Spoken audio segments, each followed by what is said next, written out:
Lesson 18, Better Ways to Refer to Cells. Well, up to this point, we've been using the range to refer to a cell. Range, and then in quotes, A10. And we do that because that's what the macro recorder does. The macro recorder always uses the range to refer to cells. And we're going to talk about in this lesson some problems that can cause and introduce a better way to go using the cells command. Now, cells kind of, it was built by Microsoft, so it has the R1C1 feel to it instead of the A1 style, but don't be afraid, it's easy enough to use, and you'll see that there's a great advantage to using cells.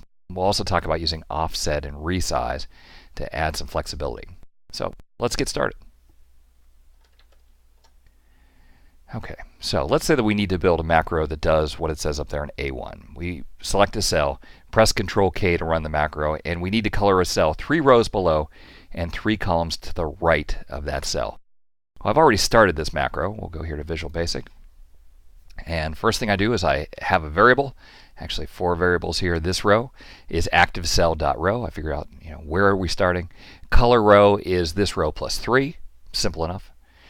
If all we had to do was always color column B of that row, it'd be easy. We could say range B ampersand color row and then go on. But this is more difficult because we have to go down 3 rows and over 3 columns. So next variable, this column equals ActiveCell.column, and then the color column equals this column plus 3. So if we happen to be in column B, ActiveCell.column is going to give us a 2. We add 3 to it, and we know that we have to color column 5. Well, using the range, how are we going to do that? I have to tell you, in the past, I've actually done this. I've said color label equals the mid, and then in quotes, A, B, C, D, E, F, G, H, I, J, K.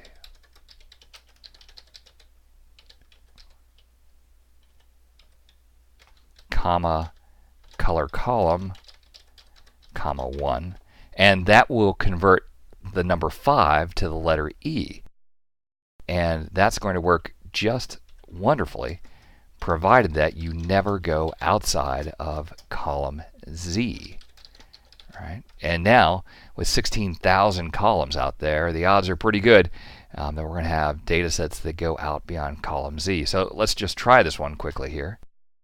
So we'll press Control K, and 3 rows below and 3 columns over, it works. We'll come down here and Control K, and 3 columns below and 3 columns over, it works. But if I would come out even close to Z, where 3 columns over is going to be beyond Z, and press Control K, debug error. We're talking about a cell that doesn't exist. So we have to figure out a better way to go. And I have to tell you, I have gone through the painful, okay, if color label is greater than 26, we'll figure out how many 26s are there and use that as the first letter. But imagine it. I mean, now, you might have something out to column XFD. You're going to be doing all kinds of computations to figure that out. And it really is completely unnecessary because there's a better way than using range. All right, so right now, this cell in yellow is called cell C5, and the area in blue is C5 colon F14. That's the way that we refer to things, but I want you to think about it another way. That yellow cell is a cell that is in row 5, column 3. Row 5, column 3. And the entire blue range is 10 rows, 4 columns that start in row 5, column 3. All right, so instead of using the range command, I want you to think about using something called cells. And in cells, you have to give it 2 parameters, and what's nice is both parameters are numbers. The first parameter is the row that you want to refer to, and the second parameter is the column. And so think about this. We don't have to worry about converting a 5 back to column E. We just have to put the column number in there. So let's take a look at how we can solve this back in our macro. We don't need the color label anymore. That line just goes away. We'll never have to type that alphabet out. And instead of using range, we're going to say cells, and we want color row, comma, color label. All right, and that'll solve our problem. Now let's go back here, and we'll go back to the original sheet, and we'll try it. So I'll choose a cell here, Control.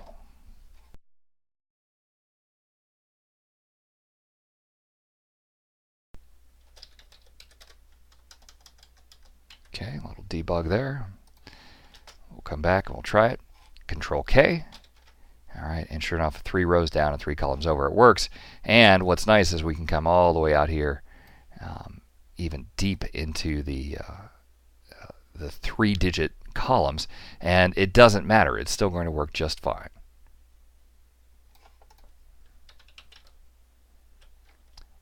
Control K, and it works great. So even if we're out in the 3-digit columns, doesn't matter.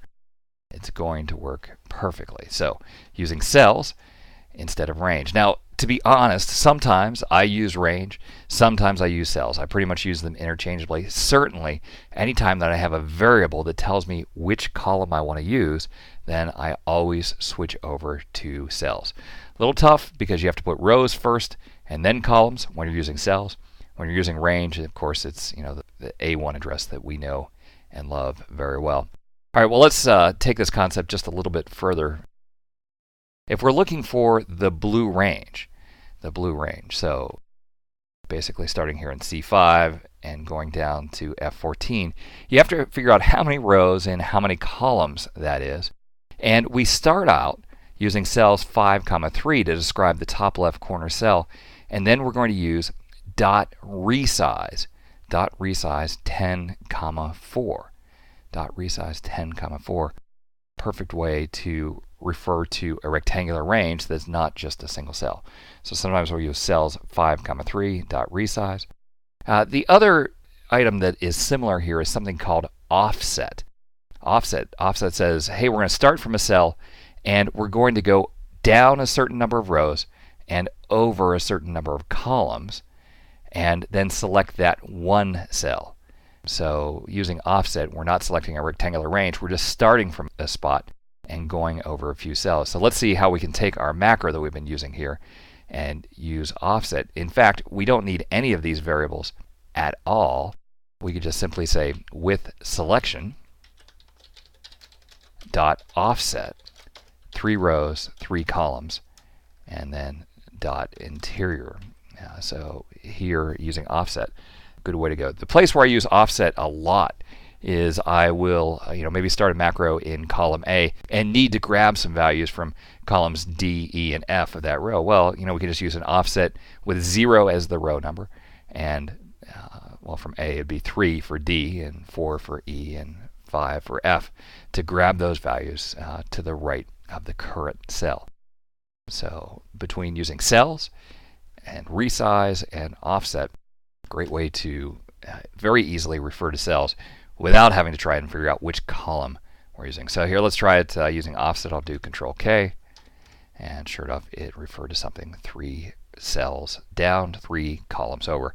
By the way, if you needed to refer to something above, you would use a negative number for the row offset, and something to the left is a negative number for the column offset. So a couple of different ways to go. Well, in the next lesson, we're going to be taking a look at the scope of variables, how to set up a variable in one macro and have other macros understand what the value of that variable is. I hope you found this lesson helpful, and thanks for watching. Looking to advance your career by acquiring new skills? Tired of expensive off-site training programs? Wish you could learn from the best instructors in the industry? Look no further than live lessons. Self-paced, personal video instruction by the world's leading technology publishers. Each live lesson comes with a DVD featuring 3 to 4 hours of instructor-led classroom training, sample program code that allows you to work along with your personal instructor, and an example-rich study guide. Live lessons allow you to watch the entire course from start to finish, or navigate directly to any of the individual lessons. You'll literally watch over the shoulder of your instructor as he shows you how to build state-of-the-art applications. Live lessons, the power of the world's leading technology experts at your fingertips. To learn more, visit mylivelessons.com today.